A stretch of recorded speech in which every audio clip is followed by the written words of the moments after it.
다시 한번 이 12장 1절 상반절을 같이 읽어보도록 하겠습니다. 이러므로 우리에게 구름같이 둘러싼 허다한 증인들이 있으니.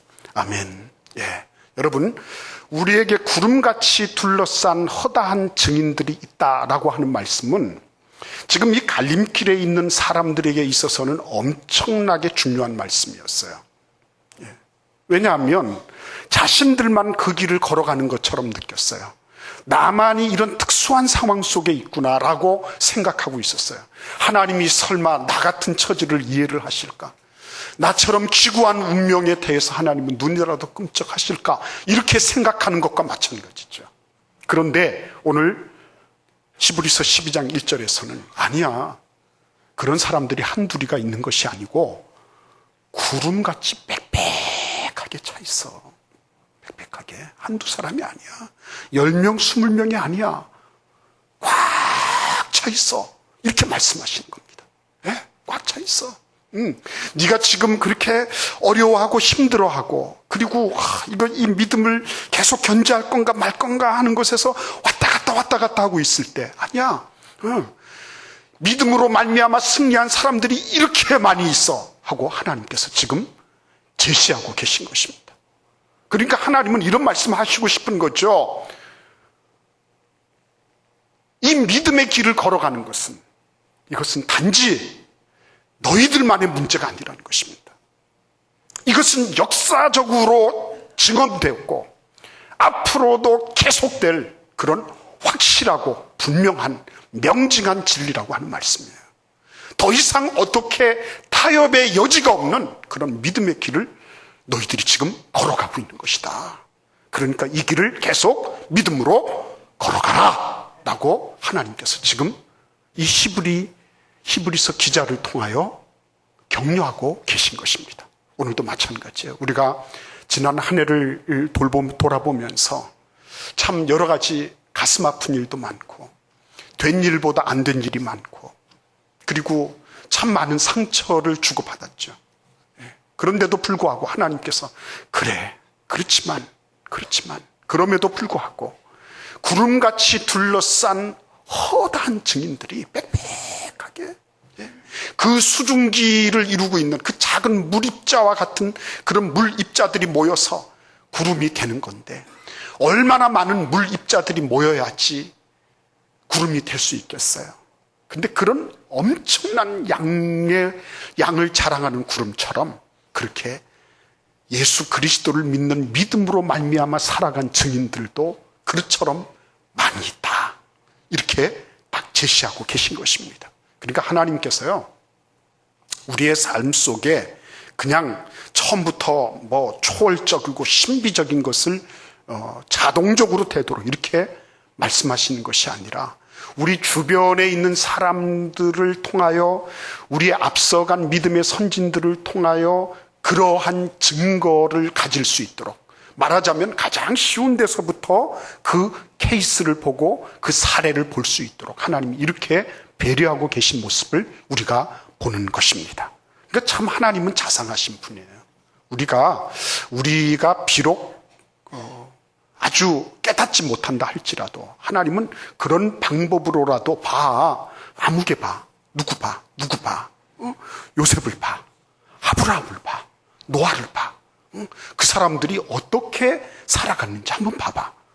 그때 당시는 아닌 것 같지만 조금 인내하고 보니까 다 보이지. 마찬가지야. 너희들도 그렇게. 이렇게 하나님께서 격려하고 계신 것입니다. 근데 여러분, 우리 하반절 말씀 1절 하반절 말씀을 같이 읽어보겠습니다. 모든 무거운 것과 얽매이기 쉬운 죄를 벗어버리고 인내로서 우리 앞에 당한 경주를 경주하며. 여기에서 참 중요한 부분이 이거죠. 모든 무거운 것과 얽매이기 쉬운 죄가 있다고 하는 것입니다. 하나님이 맨 먼저 보게 하신 것이 무엇이었죠? 허다한 증인들을 보게 하셨어요. 우리와 같은 사람들을 보게 하셨어요. 어떻게 할 때요? 예수 그리스도를 바라볼 때 주변의 사람들이 보이기 시작하는 것입니다. 지난주일도 말씀드린 것처럼 내가 사람을 발견할 수 있는 것은 하나님 앞에 나아갈 때만 비로소 사람을 발견할 수 있어요. 아내도 남편도 자연인 그대로서의 사람이 아니라 하나님이 나에게 맺어주신 말 그대로 소울메이트. 그죠? 소울메이트. 영혼의 동반자가 되도록 하시는 거는 그거는 하나님이 발견하게 해주셔야 가능한 거예요. 내가 내 자식을 보고 내 자식을 나의 육적인 어떤 전유물로 나의 어떤 내가 못 이룬 그런 소원을 이루는 어떤 그런 도구로서가 아니라 하나님이 나에게 맡겨주신 그러한 하나님의 자녀로 발견될 때까지는요. 하나님의 은혜가 반드시 필요한 거예요. 근데 여기서도 마찬가지예요. 하나님께서 지금 누구를 보게 하신다고요? 나를 보게 하시는 것입니다. 나를 보게 하신다. 오늘 제목이 예수를 바라보자잖아요. 근데 예수를 바라보면 바라볼수록 내 이웃이 보이고요. 그리고 누가 보여요? 내가 보입니다. 내가 어떤 모습이 보였죠? 네. 모든 무거운 것과 얽매이기 쉬운 죄를 짊어지고 있는 나의 모습이 보이는 것입니다. 이게 대단히 중요한 겁니다. 우리는 그거를 어떤 신비한 무엇으로 생각하는 경향이 있어요. 어느 날 갑자기 그냥 깨달음이 와가지고 막 눈물 콧물 흘리면서 막 이러는 그런 경우도 있어요. 저는 막 방언한다 그러고 뭐 한다 그러고 막 진동한다 그러고 이러면서도 거짓말하는 사람도 봤고요. 그러면서도 신앙생활이 아주 부침이 심한 사람들도 많이 봤어요. 그런데 정말 이 부분은 모든 무거운 것과 얽매이기 쉬운 죄라고 하는 이 부분은요, 이거는 나와 하나님과의 관계에서만 발견될 수 있는 거예요. 예. 여러분 한번 누가복음 5장으로 넘어가셔서 베드로를 한번 보시겠습니까? 베드로가 어떻게 예수님을 만났죠? 그가 지금 밤새도록 헛구물질하고 이제는 조업을 그만두고 집으로 퇴근하려고 그러는데 예수님한테 잡혔잖아요. 그래가지고 어떻게 했죠? 깊은 데로 가서 그물 던져라 했는데 그대로 했습니다. 그랬더니 친구 배 둘을 불러다가 지금 고기를 퍼날라야 되는 엄청난 일들을 맞은 거예요. 그때까지는 베드로는 어떻게 생각했죠? 베드로는 예수님을 어떻게 봤습니까? 그냥 아주 좋은 선생님, 기가 막히게 말씀을 재미있게 깊은 내용을 오묘하게 증거하시는 선생님을 뵀어요. 그런데 지금은 누구를 보고 있어요? 예수님을 만난 거예요. 예수님이 처음부터 만나서 너 이 죄, 저 죄 막 이렇게 하지 않습니다. 처음부터 만나서 우리가 예수님을 금세 알아볼 수 있도록 그런 예외적인 경우도 있겠죠. 그러나 대부분의 경우에는 그분의 말씀을 순종하며 나아가다가 그때 딱 만나는 거거든요. 그러니까 말씀 묵상하는 게 대단히 중요한 거예요. 말씀 묵상하면서 나에게 주어진 그 말씀을 통하여 내가 매일매일의 삶을 순종하며 나가다가 하나님을 딱 만나고요. 말씀 앞에 딱 꼬꾸라지고요. 나에게 이런 문제가 있었구나. 나에게 이런 얽히기 쉬운 죄가 나에게 이렇게 많이 있었구나. 이걸 알게 되는 거예요. 그래서 베드로가 예수님 만나서 뭐라고 얘기합니까? 첫 말이 뭐였죠? 그걸 그렇게 많이 했으면은, 아이고, 이거는 만선이다. 이러면서 깃발 올리고 갈 것 같잖아요. 수의 법한장으로. 그런데 어떻게 했죠? 나는 죄인입니다. 나를 떠나소서 그랬어요. 네. 죄를 발견하는 거는 자기가 가서 면벽 수도한다고 해서 발견되는 거 아니에요. 네. 내가 주님의 말씀 따라 순종하며 깊은 데로 가서 그물 던져라 그랬을 때 모름지기 그 말씀 따라 순종하며 나아갔을 때 예수를 만나고 예수님 그분 만나서 누구를 본 거예요? 나를 본 거예요. 의외로 나를 본 겁니다. 예. 그동안에 예수님하고 같이 한 배에 타고 있었잖아요. 그리고 예수님이 지금까지 그 해안가에 있는 그 수많은 무리들에게 말씀 증거하시는 거 다 듣고 있었잖아요. 그때까지 변화 없었어요. 근데 말씀 따라 순종하다가 딱 예수님을 만나는데 그때 누가 보였다고요? 내가 보인 거예요. 베드로가. 그래서 뭐라고 얘기했어요? 주여, 나는 죄인이로소이다. 나를 떠나소서. 그렇게 했습니다. 모든 무거운 것과 얽매이기 쉬운 죄. 이 죄는 예수 그리스도를 바라볼 때만 비로소 발견되는 그러한 문제라고 하는 것입니다. 예수님께로 가까이 갈 때, 예수 그리스도의 말씀을 내 마음속에 안고 그 말씀을 의식하며 살아갈 때만 비로소 보이게 되고 느끼게 되고, 아, 내가 이런 거를 내가 지고 있었네. 내가 죄가 뭐가 좋다고 이렇게 내가 안고 있었지? 내가 왜 증오하고 있지?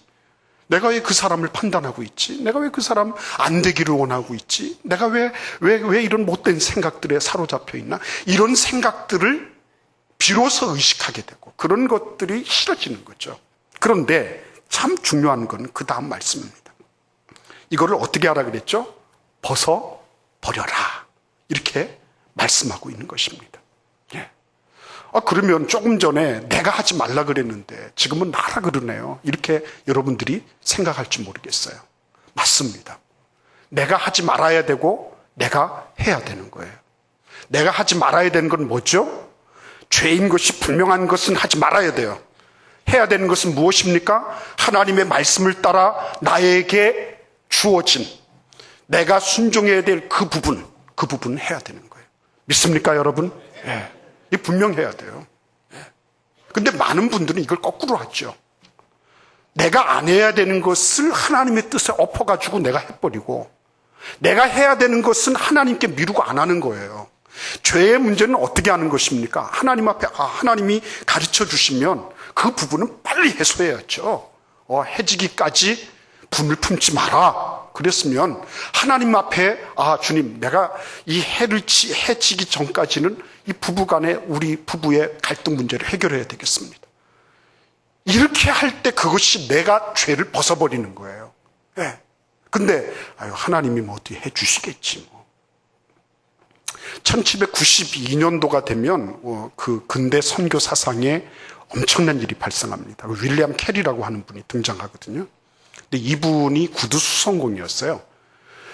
구두를 수선하면서 그 이방인 선교에 대한 그리스도인의 의무라고 하는 작은 소책자, 그때 당시에 95개조의 반박문과 더불어서 전체 유럽의 베스트셀러였습니다. 그거를 읽으면서 한 가지 중요한 결단을 하게 됐어요. 그때까지는 하나님이 그냥 둬도 다 주님이 구원하실 사람은 다 구원하신다, 이런 생각을 했거든요. 그 구원을 위해서 굳이 내가 나가서 전도하고 선교하고 할 이유가 없다, 이렇게 생각을 했어요, 이 정통주의자들은. 예. 그래서 이 칼빈의 정통주의에 빠져있던 이런 사람들이 결국은 200년 이상을 그렇게 세월을 허송한 거였어요. 근데 1792년도가 왜 중요하냐면 그때 처음으로 침례교 선교회가 결성이 된 거거든요. 네. 처음으로 우리가 이 영혼들을 구원해야 되겠다, 이렇게 해서 영혼 구원의 기치를 처음으로 높이 들고, 우리가 가서 건지지 않으면 누가 그들을 구원할 수 있겠느냐, 이렇게 생각하는 거예요. 그래서 처음으로 인도를 향하여서 돛을 울리고 그리고 항해해 나갔던 그런 해였습니다. 여러분 기억하십시오. 죄를 지적해 주실 때 빨리 벗어버리는 것, 그거는 누구의 책임이에요? 나의 책임이에요. 나의 책임. 누구의 책임이라고요? 내 책임이에요. 이렇게 막 다 이렇게 하지만요, 주님께로 가까이 가면 갈수록 하나님이 분명히 말씀해 주시는 것은 뭐냐면 나를 선명하게 보게 해주신다. 내가 어떤 존재인지를 알게 해주신다. 내가 얼마나 얽매여 있는지를, 그것을 선명하게 인식하게 해주신다는 거예요. 자, 그런데 오늘 이 말씀 속에 우리가 꼭 기억해야 될 게 있습니다. 지금 이분들이 흔들리고 있다 그랬죠? 흔들리고 있는데 그때 뭐라고 말씀하십니까? 2절 하반절을 보십시오. 거기 보시면 1절 하반절에 보시면 인내로서 우리 앞에 당한 경주를 경주한다 그랬어요. 인내로서. 예. 그러니까 지금 그 시선이 어디로 가고 있습니까? 처음에는 수많은 증인들에게, 그 다음에는 어디로 왔어요? 경기장 안으로 들어왔어요. 경기장 안으로 들어와서 경주하는 사람들로 에게로 우리의 시선을 옮기게 합니다. 예. 그 다음에는 시선이 어디로 갈까요? 예수 그리스도에게로 가도록 돼 있어요. 그런데 예수님께로 가기 전에 우리를 보고 뭐라고 말씀하시냐면, 예수님을 바라보고 너희들이 뛰고 있냐? 그러면은 너희들 자신이 보일 것이다. 그리고 너희들이 뭘 얻을 것이다? 인내로서 경주할 수 있도록 해주실 것이다. 이렇게 말씀하시는 거예요. 예. 신앙생활은 마라톤입니다. 마라톤. 예. 신앙생활은 단거리 경주가 아니에요. 예. 1년, 2년은 열심히 할 수 있죠. 그러나 그게 10년이 가고 20년이 가고 꾸준하게 하는 거는 아무나 할 수 있는 것은 아니에요. 예. 인내로서라고 할 때는 뭐라고 말씀하시는 겁니까? 속도보다도 뭐예요? 지구력이 훨씬 더 중요하다는 겁니다. 신앙생활은 속도가 아니라 지구력이라는 거예요. 예. 속도가 아니라 지구력이다. 그 지구력을 가지는 그 힘, 지구력의 원천이 어디에 있느냐? 그게 예수 그리스도를 바라보는 데서부터 나오는 거예요. 자, 우리 같이 한번 2절 말씀을 같이 읽어보겠습니다. 믿음의 주요 또 온전하게 하시는 이인 예수를 바라보자. 그는 그 앞에 있는 기쁨을 위하여 십자가를 참으사 부끄러움을 개의치 아니하시더니 하나님 보좌 우편에 앉으셨느니라. 아멘. 저는 이 믿음의 주요 온전하게 하시는 이인 예수를 바라보자라고 하는 말씀에서 참 많은 부끄러움과 그리고 참 제 자신의 덜된 모습을 보았어요. 왜냐하면 믿음의 주라고 하는 이 말씀은 알케곤이라고 하는 말씀은 창시자라는 말씀이거든요. 처음 시작하신 분, 처음 이 믿음이 무엇인지에 대해서 비로소 정리를 내리시고 믿음의 모든 것들을 처음으로 써가기 시작하신 분이라는 것입니다. 근데 저는 가만히 이렇게 생각을 해보니까 저는 뭔가 이렇게 많이 한 것 같아요. 한 것 같은데 가만히 보니까 예수님께서는 지금 기역, 니은, 티글, 리을부터 ABCD부터 시작을 해서 알파벳 그 기초로부터 시작하여서 저 아주 수려한 문장까지 이렇게 다 해놓으셨는데 저는 여기서 조금 저기서 조금 이래가지고 성긴 데가 너무 많은 거예요.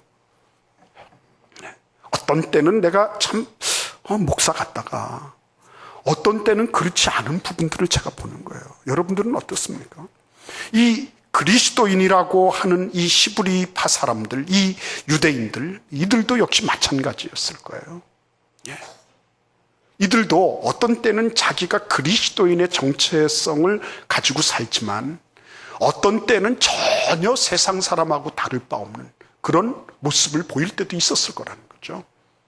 내가 직장에서도 가정에서도 어디에서도 동일하게 예배 드릴 때와 같은 모습으로 내가 섬기지 않게 하나님의 집에 말씀의 통제 속에 내가 거하고 있다.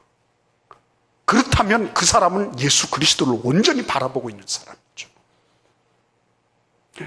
왜 이 히브리 유대인들, 히브리 그리스도인들에게 왜 이런 글을 써서 보냈을까? 예수님이 알파와 오메가임을 몰라서 그러셨을까? 그게 아니라는 거죠. 당신들 기초부터 새로 해라는 것입니다. 기초부터 새로 해라. 모르는 것처럼 하나님 나 몰라요. 내가 아는 것 같이 보이지만 난 사실 그렇게 말 많이 앉지 못해요. 나는 하나님의 그 깊은 그 마음속 하나님의 그 심경 깊은 곳에 있는 그 지성소에 내가 들어가서 하나님의 마음을 내가 헤아리고 그것을 내가 아는 거 나 못해요. 하나님 나를 도와주세요. 저는 어렸을 적에 제가 글 배울 때 어머니 아버지가 이렇게 제 손을 이렇게 붙잡고서 기역, 니은 이러면서 큰 공책에다가 대놓고 이렇게 쓰도록 하신 거 지금도 기억나요. 마치 하나님께서 저에게 그렇게 하시는 것처럼 여러분에게 그렇게 하시는 것처럼 아니야. 믿음의 주, 믿음을 처음 출발하게 하시는 그분에게로 다시 돌아가. 늦지 않았어. 다시 돌아가. 다 아는 것처럼 하지만 섬긴 부분이 너무 많아. 다시 시작해. 그러시면서 제 손을 딱 붙잡고 우리의 손을 딱 붙잡으시고 자 이제 시작하자. 말씀 속에 겸손하게 엎드려서 하나님 나는 몰라요. 하나님 오늘도 나는 지금 이렇게 백지찬처럼 새로운 하루가 열렸는데 오늘 하루를 주님의 손을 붙잡고 주님께서 나의 삶의 하나하나를 지배해 주시고 통제해 주시고 가르쳐 주시는, 그래서 그러한 삶을 내가 살아가기를 원해요. 그렇죠? 그래서 오늘 이 말씀해 보시면 온전케 하시는 이라고 예수님을 말씀하고 있는 것입니다. 온전케 하신다는 말은 무슨 말씀이죠? 완성자라는 뜻입니다. 완성자. 완성시키시는 분이에요. 완성시키시는 분. 요즘 아이들이 쓰는 말로 얘기를 하면 종결자가 되는, 종결자. 믿음의 처음부터 시작하여서 마침내는 끝까지 완성될 때까지 손을 붙잡고 인도하신 그분. 그분에게 섬기지 않게, 구멍나지 않게 내 삶의 알파와 오메가가 되시는 그 하나님이 나의 삶을 전체를 다 주장하시도록 그렇게 해 나갈 때, 그때 그것을 가리켜서 예수를 바라보는 것이다, 이렇게 말하고 있는 것입니다. 오늘 이 자리에 나오신 여러분들, 한 해를 이제 마감하시면서, 그렇죠, 그러니까 오죽하면 이슬망자를 써서 망년해라 그러겠어요? 그죠? 오죽하면.